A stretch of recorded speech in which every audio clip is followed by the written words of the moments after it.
Before I tell you how it all unfolded, hit like and tell me in the comments, have you ever been excluded from something you helped create, only to realize you were never really part of the family picture? I stared at the message on my phone, reading it 3 times to make sure I wasn't imagining it. Don't bother coming to Mom's birthday party this year. It's family only, and honestly, you being there just makes everyone uncomfortable. It was from my sister, Lauren. No warning, no phone call. Just a text, dropped into our family group chat like it was nothing. My name is Sarah. I'm 31 years old, a pediatric nurse, and for the last decade, I've been the one holding our family together. Mom's birthday wasn't just another party. It was the one tradition we'd kept alive since Dad passed away 8 years ago, and I'd been the one organizing it every single year. I scrolled up through the chat history. There were dozens of messages from the past 2 weeks. Lauren, my older brother Ethan, and my mom, all planning the party, discussing the guest list, arguing about whether to do Italian or Mexican food, debating the cake flavor, and I'd been included in the thread the whole time, reading every word, reacting to messages, contributing ideas. But now, 2 days before the party, I was being told not to come. I sat there in my living room, my 7-year-old daughter Lily playing with her dolls on the carpet, and I felt something crack inside my chest. Not my heart breaking, it had been broken by them too many times for that. This was different. This was the sound of something finally letting go. My hands were shaking as I set the phone down. Lily looked up at me with those wide brown eyes that reminded me so much of my late husband. "Mama, are you okay?" I forced a smile. "I'm fine, sweetheart. Keep playing." But I wasn't fine. I picked up the phone again and reread the message. Then I scrolled through the chat to see if anyone had defended me. Maybe Mom would say something. Maybe Ethan would tell Lauren she was being too harsh. Nothing. Just silence. And then, as if the universe wanted to twist the knife a little deeper, I saw that both Mom and Ethan had read the message. The little red receipts were right there. I typed back, hands shaking. "I've organized Mom's party for 8 years. I've paid for the venue every time. What's really going on?" I watched the 3 dots appear, disappear, appear again. Lauren's reply came through. "We just think it's time for a change. And honestly, you always make things weird. You're too sensitive, you bring up Dad constantly, and Lily always needs attention." Mom agrees. "We want this year to be light and fun." I read that message 5 times. Too sensitive. Brings up Dad. Lily needs attention. My daughter, who'd never even met her grandfather, was being blamed for existing. For being a child who sometimes needed help cutting her food or asked questions during dinner. Another message popped up, this time from Ethan. "Yeah, no offense, Sarah, but it's easier without you there. We can actually relax." And then, the one that made my hands go numb. Mom had replied with a thumbs up emoji. That was it. No words, just agreement. My own mother, the woman I'd celebrated faithfully every year since Dad died, couldn't even be bothered to type out a defense. Not even a, "let's talk about this."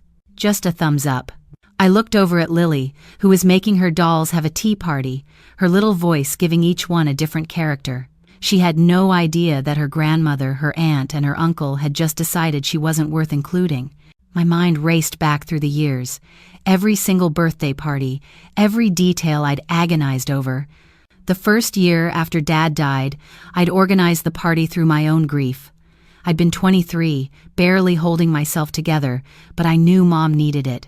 I found a small restaurant, invited her closest friends, made a photo slideshow of her and Dad. She'd cried that night, hugged me, told me I was the glue holding everything together. The second year, I'd upgraded. Better venue, more guests, a live musician. I paid for most of it out of my own pocket because Lauren said she was between jobs, and Ethan claimed his new apartment had drained his savings. The third year, I was 6 months pregnant with Lily. I still organized everything, still showed up, still made sure Mom felt celebrated. Every year after that, the pattern continued. I planned, I paid, I showed up, and every year I told myself it was worth it because family was everything. But looking at that thumbs up emoji, I realized something I'd been avoiding for years. I wasn't family to them. I was a service. I was the person who handled the inconvenient parts, the planning, the organizing, the emotional labor, but when it came to actually being included, being valued, being seen as someone worth celebrating, I was invisible. I thought about all the times I'd rearranged my nursing shifts to make sure I could attend family dinners, the times I'd brought Lily even when she was tired or fussy because I didn't want to miss out. The times I'd bitten my tongue when Lauren made passive-aggressive comments about my parenting or when Ethan forgot Lily's birthday entirely. I'd excused all of it, because that's what you do for family, right? But they weren't doing it for me. I called the venue, a small Italian restaurant downtown that Mom loved, the one I'd reserved 3 months ago, and put down a $200 deposit on. "Hi, this is Sarah Chen. I need to cancel a reservation for this Saturday." The manager, Tony, recognized my voice immediately. I'd been booking the same spot every year. "Sarah! Oh no, is everything okay? Your mom loves our place." I paused. My mom, the woman who just co-signed my exclusion with an emoji. "Tony, actually, can I ask you something? If I cancel, can I rebook the same time slot under a different name?" There was a beat of silence. "You want to rebook your own reservation?" "Not for me," I said, an idea forming in my mind. An idea that felt equal parts crazy and absolutely right. For someone else, someone who actually deserves it. I could hear the curiosity in his voice. But Tony was professional. He'd seen enough family drama play out in his restaurant over the years. "Sure, I can do that. Who should I put it under?" "Hold on, let me make a call first." I hung up and immediately dialed my best friend, Jessica. She picked up on the second ring. "Sarah, hey, what's up?" "Jess," I said, my voice steadier than I expected. "What are you doing this Saturday?" Nothing major." "Why?" "Because I'm throwing you a birthday party." "What? My birthday's not until next month." "I know, but I have a venue. I have a plan, and I need you to trust me. Can you do that?" There was a pause.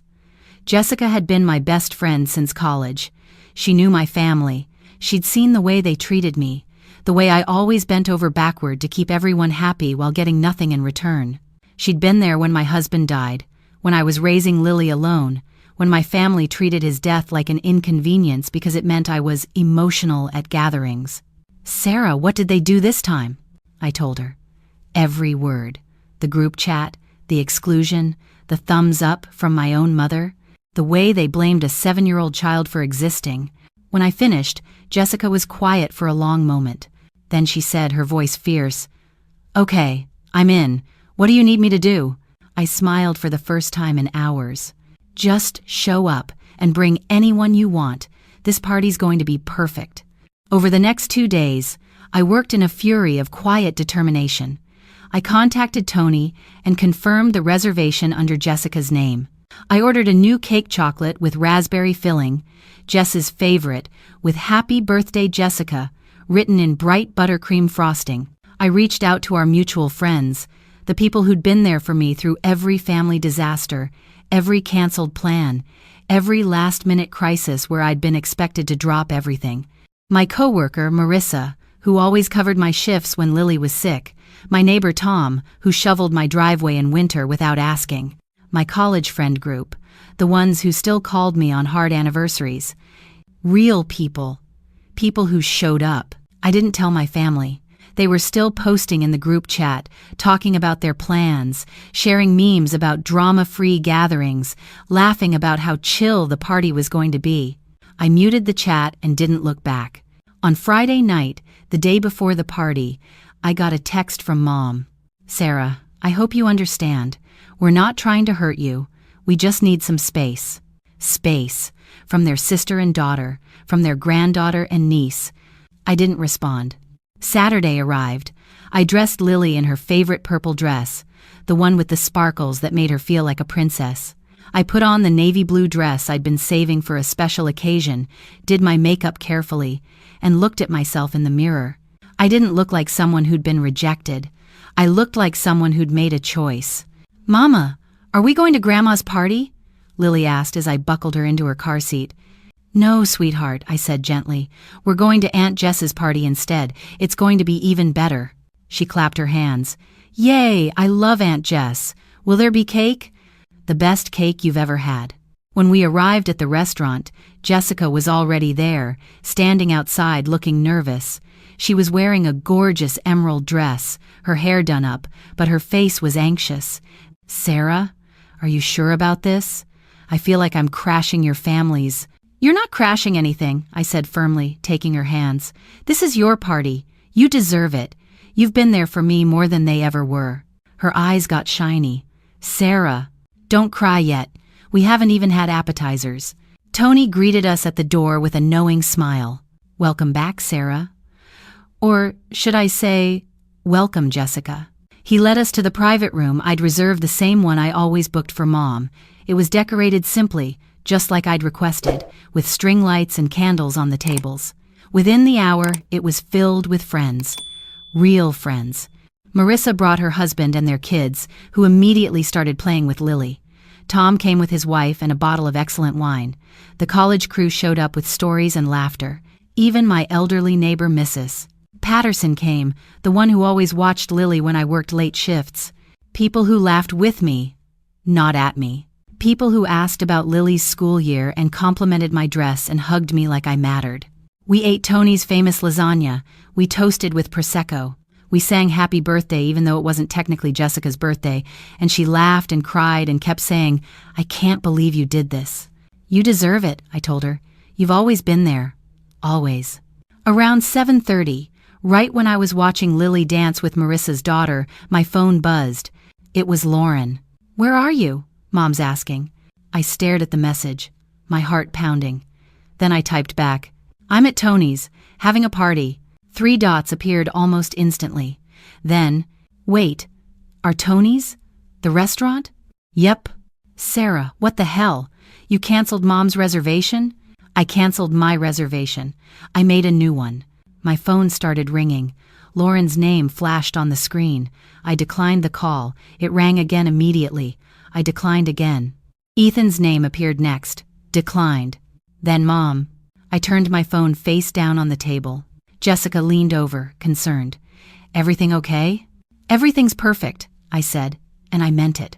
It wasn't until later that night, when Lily was asleep in her bed, her purple dress carefully hung up, that I turned my phone back on.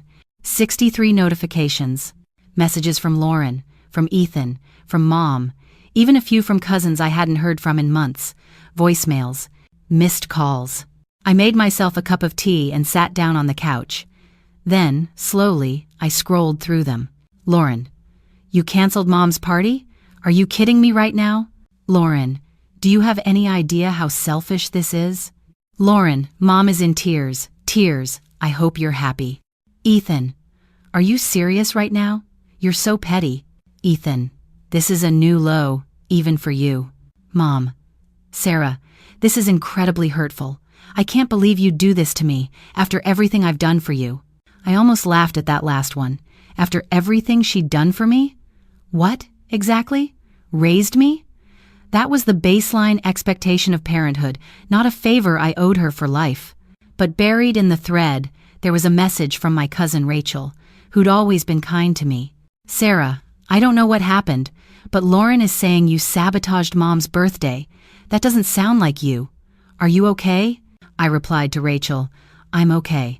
I was told not to come to a party I organized and paid for, so I gave the reservation to someone who actually wanted me there. I'm done being treated like I'm optional." Her response came quickly. "Oh my God, Sarah, I'm so sorry. You didn't deserve that. Your mom really said you couldn't come?" She gave it a thumbs up emoji.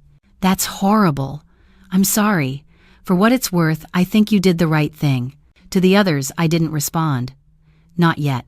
Instead, I opened my photos from the night. There was one of Jessica blowing out the candles, her face glowing with surprise and joy. One of Lily laughing with her mouth full of cake. One of all of us crowded together, arms around each other, genuinely happy. I posted it to my Instagram with a simple caption. "Celebrated someone who deserves it tonight. Surrounded by people who choose to show up. Grateful." Within minutes, the comments poured in. Friends congratulating Jessica. People asking where we were, saying it looked amazing. A few who knew the context and sent private messages of support. "So proud of you. You deserve people who see your worth." This looks like so much fun. You look happy. And then, predictably, my family saw it. Lauren called me 3 times in a row. When I finally answered, she didn't even wait for me to say hello. You humiliated us, Sarah. Do you have any idea how this looks? Mom is devastated. She spent the whole evening crying because her daughter sabotaged her birthday. I let her finish. Then I said, very calmly, I was told not to come because I make people uncomfortable. So I didn't come. What's the problem? The problem is you took the venue. You sabotaged Mom's party. I canceled my reservation and made a new one. For someone who actually wanted me there. This is so childish. Lauren, I interrupted, my voice sharp. Do you remember Dad's last birthday? The year before he died? She went quiet. I organized that party too. I made the photo slideshow. I bought his favorite whiskey. And when he gave his speech, thanking everyone for coming, for being part of his life, he thanked you. He thanked Ethan. He thanked Mom. He forgot to mention me. I was standing right there, and he forgot me. Sarah, that's not...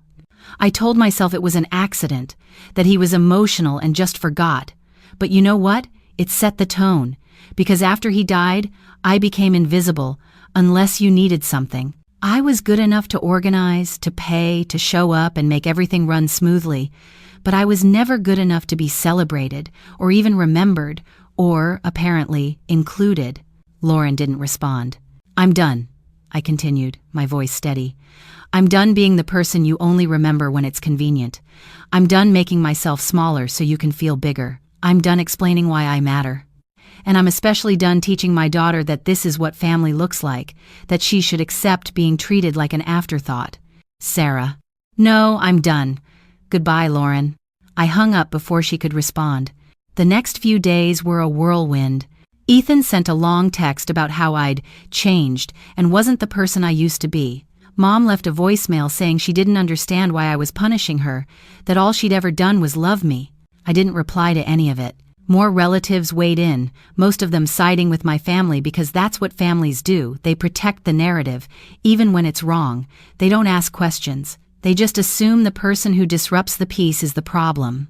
But Rachel reached out again. So did my Uncle Tim, Dad's younger brother, who I hadn't spoken to in years. Sarah, I don't know the whole story, but I know enough. Your dad would have been proud of you. He'd be ashamed of how they've treated you. That message made me cry. The good kind of crying, the kind that releases something you've been holding on to for too long. 3 weeks later, I got a letter in the mail, handwritten, from Mom. I almost didn't open it, but I did. Inside, the letter was short. Sarah, I've had time to think about what happened. Your sister and brother have been talking to me, and I realize we hurt you. I don't know when it started or how it got this bad, but I'm sorry. I miss you. I miss Lily. Can we talk?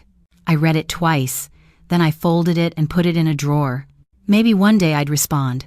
Maybe I'd sit down with her and explain, really explain, what it felt like to be erased by the people who were supposed to love me most. But not today. Today, I took Lily to the park. We fed the ducks. We got ice cream. And when she asked me, Mama, are you sad? I smiled and said, No, baby, I'm finally okay. Because here's what I learned. Peace doesn't come from being included. It comes from knowing you're worth including and walking away when people prove they don't see your value. I spent years being the glue that held everyone together, but glue doesn't hold anything when it's being dissolved by the very people it's trying to bind. So I let go, not out of anger, not out of spite, out of love, for myself, for my daughter, for the life I deserve to live, free from people who only saw me as a convenience. And you know what? The world didn't end. My family didn't fall apart, they just had to figure out how to function without me. And I finally learned how to function without them. That's not revenge, that's release. So tell me, have you ever been the person everyone relies on but no one celebrates? Drop a comment below. Let's talk about it. And if this story resonated with you, hit that subscribe button, because there's so much more to share. You're not an obligation, you're a gift. And if people can't see that, it's time to give that gift to someone who will. Claude can make mistakes. Please double-check responses.